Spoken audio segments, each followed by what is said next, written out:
ঢাকার নির্দেশক্রমে আজকে আমরা একটু অভিযান পরিচালনা করতেছি। ময়মনসিংহ জেলা পরিষদে জনস্বাস্থ্য উপখাতে প্রায় ৮৬,৫০,০০০ টাকার একটা বরাদ্দ ছিল। সেই বরাদ্দের বিভিন্ন অনিয়ম সংক্রান্তে আজকে আমরা এনফোর্সমেন্ট অভিযান পরিচালনা করব। প্রাথমিক পর্যায়ে আমরা জেলা পরিষদ থেকে আমাদের প্রয়োজনীয় রেকর্ডপত্র আমরা সরবরাহ করছি। এখন আমরা ঘটনাস্থলে যাব, বাস্তবতা যাচাই করব, পরবর্তীতে জানা যাবে যে আসলে কী হয়েছে। এটুকুই আজকে আমরা যাচাই বাছাই করব, পরবর্তীতে জানা যাবে। প্রধান নির্বাহী কর্মকর্তা পেয়েছেন আজকে? না, আজকে ওনারা কোনো এক দাপ্তরিক কাজে ঢাকায় রয়েছে।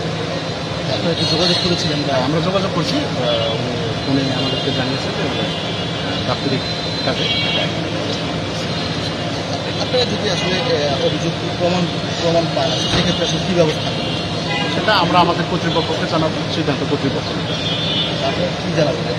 যেটা পাবো আমরা সেটাই জানাবো, যা পাবো রেকর্ডপত্রের আলোকে বাস্তবতা সেটা মিলে আর কি আমরা আমাদের কর্তৃপক্ষকে জানাবো। কর্তৃপক্ষ সিদ্ধান্ত নেবে, কমিশন সিদ্ধান্ত নেবে।